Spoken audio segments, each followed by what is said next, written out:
So if you're a YouTuber or a vlogger, have you ever found yourself just like constantly spending time looking for free music that's royalty free?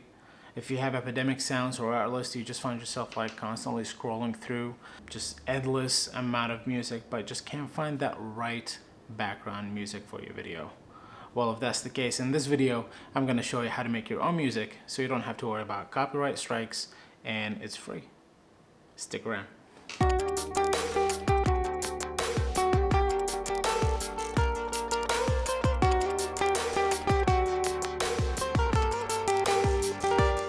What's going on, guys? My name is Adil Constantine, and I'm a musician and a vlogger documenting my music journey here on YouTube. And today I'm going to show you how to create your own music for your vlogs and for your talking headshots. I've been there before. Before I made the switch to focus primarily on music. I used to have epidemic sounds, and I've tried Artlist, I believe, and regardless of what service you have, not only it costs money, but also it costs me time, because I spend more time sometimes trying to find the right track than actually editing the video.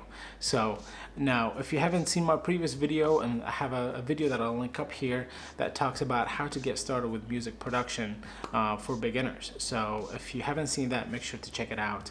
And now let me show you how to create your own music, simple, basic, free, because in that video I talked to you on how to get free copy of Ableton Live, or even use the free DAW that I told you about, which is Studio One Prime.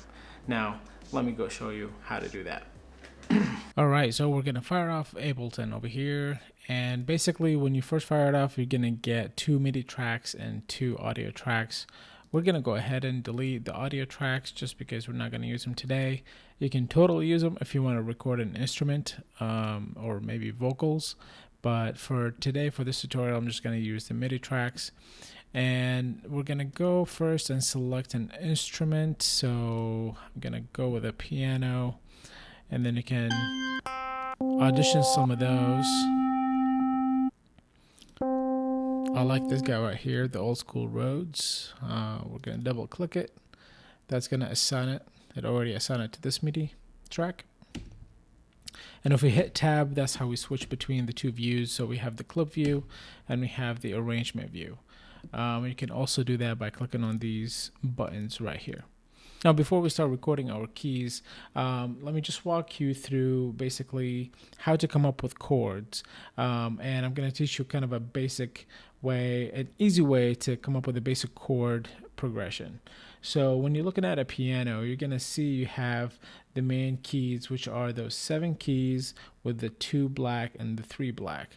Now, this is right here is what you see on every piano, on every keyboard, and it's basically, it keeps repeating, and as it repeats, you call those octaves because it's moving by 8 notes every time. And so if we go with this right here, for example, you're going to start with the first note, which is the C, and that's right here. And one of the most basic chords out there would be the triad chords. And as the name insinuates, it's going to be 3 notes that are played at the same time. So you will go with the format of 1, 3, 5. So we'll start with 1, skip 2, go to 3, skip 4, and go to 5. And now we have the C major chord. Now, the nice thing about this form is that you can kind of go up and down, and you create different chords that way.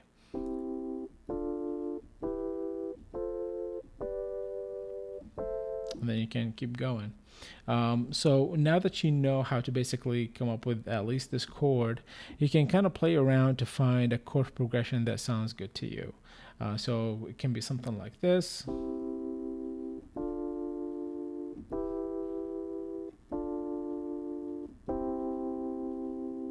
Now going back to Ableton, what I'm going to do is, now we already have this track record armed. And what that means is basically by clicking this, you're telling Ableton that this track is ready to record. All right, so first we're going to need to set the tempo, and that's basically how fast we're going to be recording. And that's measured over here by the beats per minute. So 120 might be a little bit too fast. So for example, if I click the metronome right here, which is the clicker, So we're gonna go with 1, 2, 3, 4, 1, 2, 3, 4, 1, 2, 3, 4, 1, 2, 3, 4. So that's kind of the speed that I'm going at, and it's about 102. So now we can go ahead and go to the metronome. What I like to do is, just like how a drummer in a band would count in before the band starts playing, I would like to have a count in before I start recording. So I usually set it to 1 bar. So I'll count in 1, 2, 3, 4 before it starts recording. So we'll set it to that. And now we're all ready. And I'm gonna go with the simple chord progression. Let's go with this. 1, 2, 3, 4. 2, 3, 4. 2, 3, 4. 2, 3, 4. 2, 3,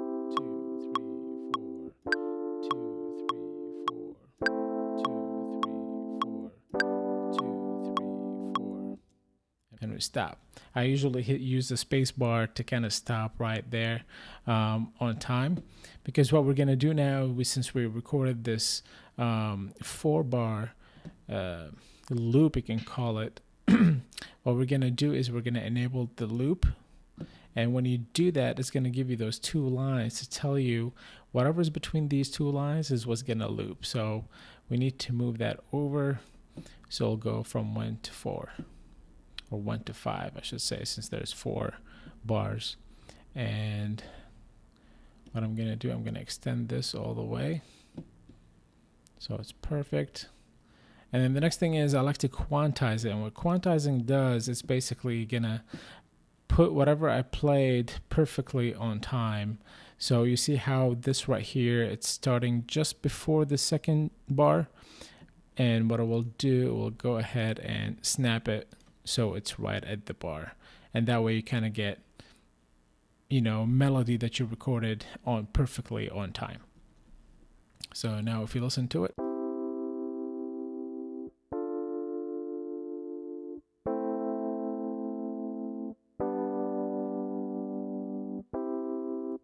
There you go, and it starts looping. Now the next track we're gonna do is we're gonna add some drums. So we're gonna drag that to that first track.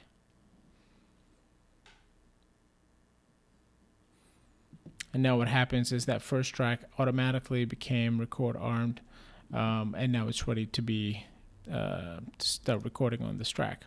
All right, and now that we have the drums on, basically to play the drums, you're gonna have to practice some finger drumming, and that's things like this, like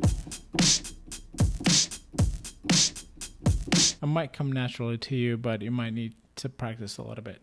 But if you can't do it right away with both hands, you can start simple with just the kick drum and the snare and do something like, and then you can record that first and then add to it. So for example, you can go ahead and, let's say, start recording this.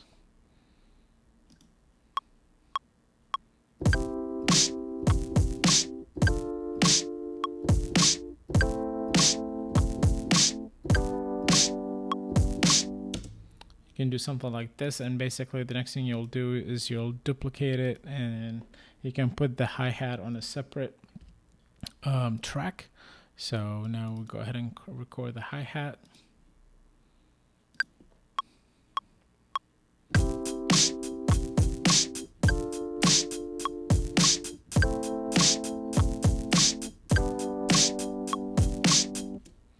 Something like this. So now that way you separate it out. The more you separate it, obviously the easier it will become for you to perform, but sometimes it can be tricky to kind of time it all together.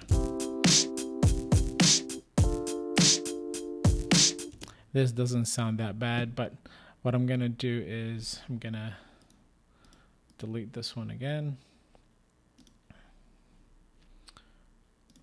And I'm just gonna keep everything in one track, so I'll go ahead and delete this and re-record it. So record enable.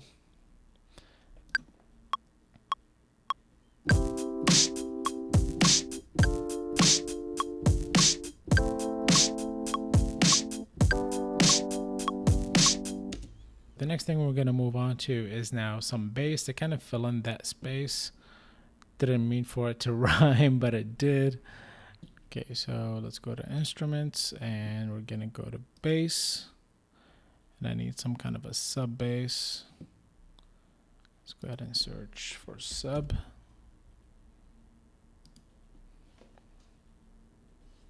And I like this one right here. We're just gonna drag that to this empty spot, and then that will create a track for it, and it's already ready to go. Now, when it comes to actually coming up with a bass line, one trick is to follow the bass note of your chord progression. So your chord progression was from here to here to here to here. So if you take the bass note, you'll end up with. But now, right now, what's happening is that the bass is really high and it's kind of hard to hear. So what we need to do, we need to use the buttons over here to drop the octaves. And what that's doing is basically shifting the scales down to get to the lower notes. So better, even better. Almost too much.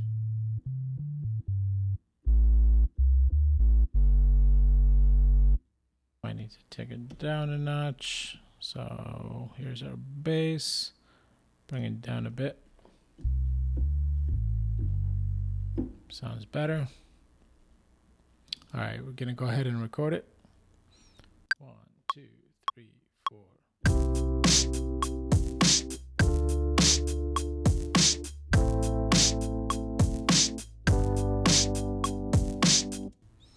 There we go. We got all of these.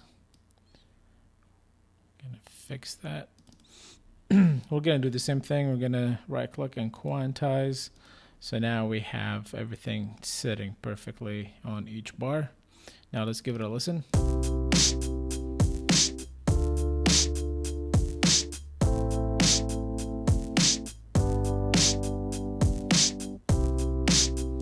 Perfect. Now, basically, I think this is a good setup for a background music track just because it's not very busy. It's very simple. And because you don't want it to be the background music too busy where it's interfering with whatever you're talking about. So the next thing what I'm going to do before I export it is I need to make sure that all the levels are sounding good between themselves, and then also in the master track right here where everything is routed to, we got to make sure that we're not clipping or not just hitting the red. So let's go ahead and play it.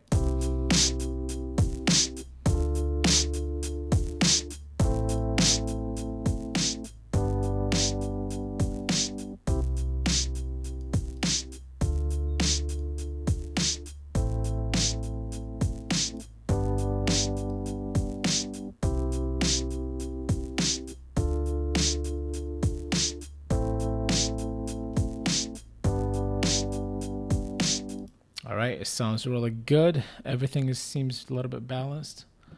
And then now what we're gonna do is we're gonna go ahead and export it. So we're gonna go to export audio video, and we're saying that, okay, Windows, and we're saying that go ahead and render the master track. And what you can do, we're using the PCM encoder. That's the best you can do. And then as far as file type, I think WAV would be the optimal one to use. That's kind of like any player would play this format. Now, if you wanted MP3 as well, you can just turn this on. But in our case, I kind of want a high quality WAV file and not a compressed MP3. So we're just going to go ahead with that and hit export. The thing about this, since we only have a 4-bar loop, because it's the same thing, you can kind of just use that WAV file in your video editor and just have it looping. Or what you can do, you can turn off the loop and go ahead and select all these and hit Control D, and that will duplicate them. And then that way you can use it for however long you want this track to be. And this is it, guys. It's that simple, really. I hope this was actually simple enough for you, whether you know music or not. I try to make it kind of comprehensive in that way. And so if I succeeded at that, make sure to let me know. Give the video a thumbs up. And I'm gonna take this track and actually put a link for it in the description below, so that way you can download it for free and you can use it in your videos. And all I ask is to credit me in your description, so that would be greatly appreciated. Now for my Patreons, I'm gonna actually send you the project file, so that way you can mess around with it and you can add to it and do whatever you want. And that's it. If you guys found this video helpful and you learned something new today, make sure to give it a thumbs up. If you're new to the channel, make sure to subscribe, and don't forget to hit that notification bell to get notified of future videos. Until next time, keep creating. Peace.